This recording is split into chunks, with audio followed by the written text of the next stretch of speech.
अस्सलाम वालेकुम, हमारा इश्तियाक है। Today we are going to discuss FSc chemistry part 1। As you know we were discussing about the applications of hydrogen bonding, जिसमें हमने बहुत से ऐसे कंपाउंड्स पढ़े जिनमें हाइड्रोजन बॉन्डिंग कोई ना कोई रोल प्ले कर रही है। हम अभी मजीद कुछ ऐसे कंपाउंड्स पढ़ेंगे जिनमें हाइड्रोजन बॉन्डिंग का रोल है। उनमें सबसे पहले तो हम देख लेते हैं paints and dyes. Paints and dyes, you know about paints and dyes कि पेंट्स क्या होते हैं। किसी भी दीवार के ऊपर आपने कोई कलर पेंट लगाना है, या डाई किसी भी चीज़ के ऊपर कोई कलरिंग मटेरियल लगा के उसको कलर देना है, उसको कोई ना कोई रंग देना है। तो देखिए, कभी आपने सोचा कि जो पेंट आप दीवार के ऊपर करते हैं वो दीवार के ऊपर चिपक कैसे जाता है, वो किस तरह से उसके ऊपर लग जाता है। या किसी दुपट्टे को अगर आप कलर कर रहे हैं, डाई कर रहे हैं, ठीक है, दुपट्टे डाई करवाते हैं, उस पर कोई कलर लगाते हैं, तो वो कलर उस दुपट्टे के साथ चिपका कैसे रहता है। तो एक्चुअली उनमें भी कुछ पोलर एंड्स होते हैं। जो मॉलिक्यूल्स आप कलर पिगमेंट्स दुपट्टे पे लगा रहे हैं, उनके कुछ पोलर एंड्स होते हैं जो जाके उस सरफेस के ऊपर चिपक जाते हैं। तो उनकी स्टिकी नेचर का क्या मतलब होता है? चिपकने वाली नेचर किस वजह से होती है? Due to hydrogen bonding. ठीक है, तो पेंट्स एंड डाइज के मॉलिक्यूल्स जो अपनी सरफेस के ऊपर चिपक जाते हैं, उनके चिपकने की रीज़न ये है कि उनके मॉलिक्यूल्स एक हाइड्रोजन बॉन्डिंग बना के, अट्रैक्शन बना के, जिस भी सरफेस के ऊपर उन कलर को या पेंट को लगाया जा रहा है वो सरफेस के ऊपर अट्रैक्शन बना के चिपक जाते हैं। तो उनकी sticky nature is due to hydrogen bonding. ठीक है, इसके अलावा यू नो के ग्लू जो है उसके मॉलिक्यूल्स में भी बहुत ज़्यादा सलाहियत है कि वो स्टिकीनेस शो करते हैं, चिपकने वाली नेचर शो करते हैं। ठीक है, आप किसी भी सरफेस पे लगाते हैं तो वो ग्लू जाके उस पर चिपक जाती है। इवन दैट आप उसको इस मकसद के लिए भी इस्तेमाल करते हैं कि दो चीज़ें अब आपने आपस में जोड़नी है तो उनके सेंटर पे ग्लू रख देते हैं, तो वो इतनी स्ट्रॉन्ग बॉन्ड अपनी सर्फेसिस के साथ जो उनके साथ टच हो रही होती है उसके साथ इतनी स्ट्रॉन्ग अट्रैक्शन बनाती है कि वो चीज़ चिपक जाती है। ठीक है, तो उस ग्लू के अंदर मौजूद कोई ना कोई केमिकल कंपाउंड ऐसे पोलर एंड्स रखता है जो हाइड्रोजन बॉन्डिंग फॉर्म करते हैं। तो ग्लू की sticky nature is also due to hydrogen bonding. ठीक है, ये भी हाइड्रोजन बॉन्डिंग की वजह से स्टिकी नेचर शो करती है। ठीक है, ये तो हो गया अबाउट पेंट्स एंड डाइज कि इसमें भी हाइड्रोजन बॉन्डिंग की एप्लीकेशन मौजूद है। नेक्स्ट हम देखते हैं our food material. Food material जो खाना हम खाते हैं, आपको पता है कि हम क्या खाते हैं। अगर आप अपने पूरे फूड मटेरियल जो आप खाना खाते हैं उस पर नज़र दौड़ाएं तो मेन कैटेगरीज जो आप चीज़ें खा रहे होते हैं, कुछ माइनर मिकदार में और चीज़ें भी होती हैं, मेन चीज़ें जो आप खा रहे होते हैं वो कार्बोहाइड्रेट, प्रोटीन्स या फैट्स खा रहे होते हैं। ठीक है, कार्बोहाइड्रेट आप जो रोटी खाते हैं वो कार्बोहाइड्रेट है, गंदम में कार्बोहाइड्रेट होता है। ठीक है, इस तरह से आलू में, राइस में कार्बोहाइड्रेट्स हैं। तो कार्बोहाइड्रेट्स के मॉलिक्यूल्स भी उनमें OH ग्रुप मौजूद होते हैं। उनकी जो लॉन्ग चेन्स बन के एक बिगर कंपाउंड बन रहा होता है। आपने बहुत डिटेल से कार्बोहाइड्रेट के स्ट्रक्चर स्टडी किए हुए हैं, बायोलॉजी में स्टडी किए हुए होंगे। ठीक है, तो क्या होता है कार्बोहाइड्रेट में छोटे छोटे न्यूक्लियोटाइड होते हैं, छोटे छोटे सब यूनिट्स होते हैं। ठीक है, ग्लूकोज सब यूनिट या फ्रुक्टोज सब यूनिट, वो एक दूसरे के साथ लिंक होकर लॉन्ग चेन्स बनाते हैं जिनको आप हायर लेवल पे कार्बोहाइड्रेट, सेलुलोज समवट कहते हैं। ठीक है, तो वो जो उनकी अटैचमेंट है वो भी OH ग्रुप उनमें कहीं मौजूद होते हैं उनके फूड मटेरियल में। ठीक है, फूड मटेरियल की मैंने एग्जाम्पल दी आपको, कार्बोहाइड्रेट्स,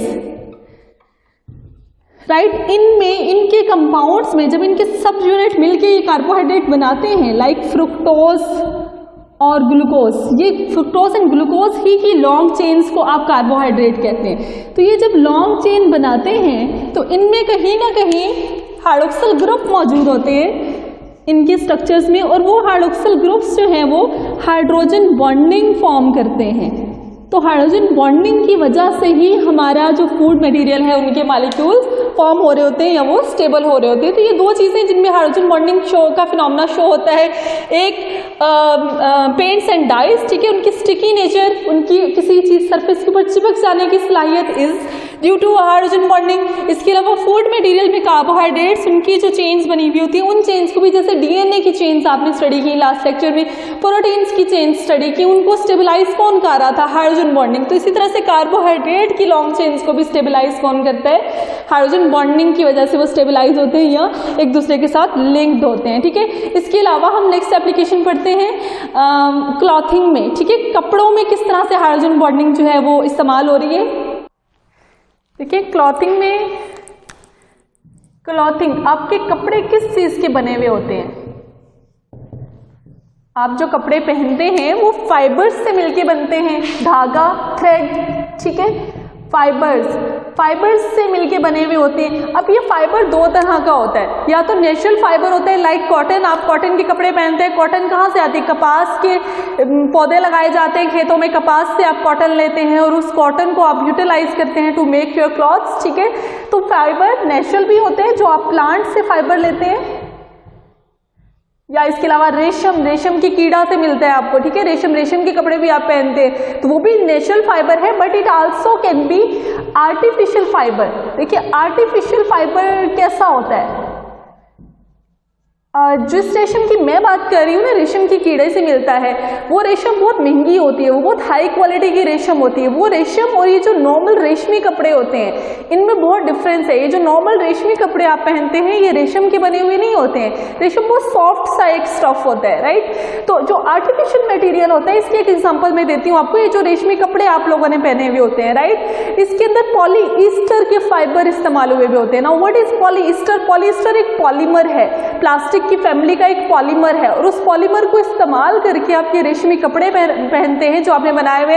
लाइक आपका कोई स्टॉल है जो रेशमी स्टफ में है, या आपका अबाया है और अबाया का जो स्टफ होता है वो सारा स्टफ पॉलीएस्टर का बना हुआ स्टफ होता है, ठीक है। पॉलीएस्टर एक आर्टिफिशियल कंपाउंड है, आर्टिफिशियल पॉलीमर है जो कि लेबोरेटरीज में, इंडस्ट्रीज में सिंथेसाइज किया जाता है और उसको क्लॉथिंग पर्पस के लिए इस्तेमाल किया जाता है। लेकिन अभी जो हम यहाँ पे बात कर रहे हैं कि हमारे कपड़े फाइबर से मिलके बनते हैं, वो फाइबर नेचुरल भी हो सकता है, आर्टिफिशियल भी हो सकता है। हम ये बात करना चाह रहे हैं यहाँ पे कि ये जो फाइबर्स होते हैं, ये धागे कपड़े में लगे हुए हैं, ये बहुत मजबूती से बुने हुए होते हैं, ये सेपरेट नहीं होते हैं। लाइक ये कपड़ा है, इसको मैं खींच रही हूँ लेकिन ये फट नहीं रहा है, टूट नहीं रहा है, ठीक है, एक नॉर्मल से खिंचाई से ये नहीं टूट रहा है। तो ये किस तरह से फाइबर एक दूसरे के साथ मजबूती से कैसे जुड़े हुए हैं? एक लंबा सा पॉलीमर, एक लंबा सा थ्रेड इतनी स्ट्रांगली एक दूसरे के साथ वो सारे उसके पार्टिकल कैसे कनेक्ट हुए हुए हैं? तो फाइबर्स के अंदर भी हाइड्रोजन बॉन्डिंग होती है जो इनको स्ट्रेंथ देती है, रिजिडिटी देती है, ठीक है। हाइड्रोजन बॉन्डिंग की वजह से ये फाइबर स्ट्रेंथ गेन करता है, इतना कि ये फौरन से टूट नहीं जाता कि आपने कपड़ा का पकड़ा और वो फौरन से फट गया। उनके अंदर मजबूती जो है, स्ट्रेंथ है, रिजिडिटी है, ये किस वजह से है? क्योंकि उनके मॉलिक्यूल्स के बिटवीन भी हाइड्रोजन बॉन्डिंग मौजूद है, राइट। टेंसाइल स्ट्रेंथ भी इनमें हाइड्रोजन बॉन्डिंग की वजह से होती है ना। What is tensile strength? देखिए आप खींचते हैं किसी कपड़े को तो उसमें इतनी लचक होती है कि वो थोड़ा सा खींच जाएगा बट फटेगा नहीं, राइट। तो ये टेंसाइल स्ट्रेंथ कहलाती है। टेंसाइल स्ट्रेंथ भी कि आपने खींचा, वो थोड़ा लंबा भी हो गया कपड़ा, लाइक लेलिन का कोई कपड़ा है उसको आपने खींचा, वो लंबा हो गया बट वो फटा नहीं है, उसके फाइबर्स अभी भी एक दूसरे के साथ कनेक्टेड हैं। तो वो किस वजह से है? Due to hydrogen bonding. ये सारी चीज़ें, ये सारी प्रॉपर्टीज फाइबर में किस वजह से आती हैं? हाइड्रोजन बॉन्डिंग की वजह से। हाइड्रोजन बॉन्डिंग एक अट्रैक्शन है जो इनको साथ जोड़े रखती है, फाइबर्स को साथ मिलाए रखेगी, उनको स्ट्रेंथ देगी, रिजिडिटी, टेंसाइल स्ट्रेंथ देगी, सो दैट वो आपस में कनेक्टेड रहे, ठीक है। तो ये एक एप्लीकेशन हो गई इन क्लॉथिंग। नेक्स्ट हम पढ़ते हैं इन structure of ice hydrogen bonding किस तरह से हेल्प कर रही होती है। पानी में आपको पता है हाइड्रोजन बॉन्डिंग का फिनोमेना सबसे ज्यादा वाटर में है, क्योंकि वाटर के पास ऑक्सीजन एक ऐसा एटम है जिसके पास 2 लोन पेयर है और इसके अलावा 2 हाइड्रोजन एटम है। 2 लोन पेयर ऑक्सीजन के, 2 हाइड्रोजन एटम मिलके 2 हाइड्रोजन बॉन्ड पर मॉलिक्यूल बना रहे होते हैं। दैट इज व्हाई वी से कि वाटर में बहुत हाई क्वालिटी की हाइड्रोजन बॉन्डिंग मौजूद होती है। वो किस तरह से मौजूद होती है उसको हम डिस्कस करते हैं। देखिए स्ट्रक्चर ऑफ आइस को स्टडी करने से पहले हम वाटर को देखते हैं। वाटर का मतलब है H2O का मॉलिक्यूल, राइट। तो H2O के मॉलिक्यूल में हाइड्रोजन बॉन्डिंग किस तरह से बन रही होती है कि रैंडमली ढेर सारे वाटर के मॉलिक्यूल मौजूद होंगे। देखिए लिक्विड पानी अगर आपके सामने ग्लास में पड़ा हुआ है तो उसमें मौजूद पार्टिकल्स, पानी के मॉलिक्यूल ऑल टाइम मूव कर रहे होते हैं। लिक्विड्स की ये प्रॉपर्टी है कि उनके मॉलिक्यूल्स एक रैंडम मोशन में ऑलवेज रहते हैं, ठीक है। तो ये मॉलिक्यूल भी मूव कर रहे होते हैं। तो जब जब इनके हाइड्रोजन किसी साथ वाले नेबरिंग वाटर के ऑक्सीजन के साथ अटैच होते हैं तो हाइड्रोजन बॉन्ड फॉर्म कर लेते हैं, राइट। तो इस तरह से इसके पास ऑक्सीजन के पास 2 लोन पेयर है, एक हाइड्रोजन बॉन्ड उसने उधर बनाया, एक हाइड्रोजन बॉन्ड ये बना लेगा इस हाइड्रोजन के साथ। सिमिलरली यहाँ पे कोई एक और मॉलिक्यूल मौजूद होगा और वो इस तरह से हाइड्रोजन बॉन्ड बना लेगा। लेकिन ये हाइड्रोजन बॉन्डिंग की जो कशिश है ये बनती और टूटती रहती है। यहाँ पे बनाया, कुछ देर के बाद ये जो वाटर का मॉलिक्यूल है हो सकता है ये मूव करके थोड़ा आगे चला गया हो। जैसा कि मैं आपको बता रही हूँ कि वाटर के मॉलिक्यूल मूव करते रहते हैं ऑल टाइम, ये मूव करके इधर चला गया हो सकता है, राइट। वहाँ पे जब ये मॉलिक्यूल गया तो उसने वहाँ से ऐसे हाइड्रोजन बॉन्डिंग बना ली। तो ये घूमते रहते हैं मॉलिक्यूल्स, हाइड्रोजन बॉन्डिंग कभी इधर बनाई, इधर से मूव करके उधर चले गए तो दूसरी साइड से हाइड्रोजन बॉन्डिंग बनाना शुरू कर ली। तो इस तरह से ये बनती रहती है, डीफॉर्म एंड रिफॉर्म होते रहते हैं। हाइड्रोजन बॉन्डिंग बनती भी रहेगी, टूटती भी रहेगी, राइट। तो वाटर का जो मॉलिक्यूल, वाटर जो लिक्विड फॉर्म में होते हैं उसमें जो मॉलिक्यूल होते हैं वो इस तरह से मूव कर रहे होते हैं। इस वजह से इनके दरमियान ज़्यादा स्पेसेस नहीं होती हैं। ज़्यादा स्पेसेस क्यों नहीं है? जो थोड़ी बहुत स्पेस है हो सकता है ये मॉलिक्यूल टूट के मूव करके उस स्पेस को जाके ऑक्यूपाई कर ले, फिर कुछ देर के बाद इधर से इधर आ जाए, राइट। लेकिन जब यही लिक्विड वाटर, रिमेंबर ये जो बातें मैं आपको बता रही हूँ कि मॉलिक्यूल्स मूव करते रहते हैं, कभी इधर हाइड्रोजन बॉन्डिंग बना ली, कभी उधर बना ली, ये लिक्विड की प्रॉपर्टी है कि मॉलिक्यूल्स मूव कर रहे होते हैं। यही फिनोमेना अगर हम सॉलिड वाटर के अंदर यूज करें, ठीक है, स्टडी करें, सॉलिड वाटर का मतलब क्या होता है?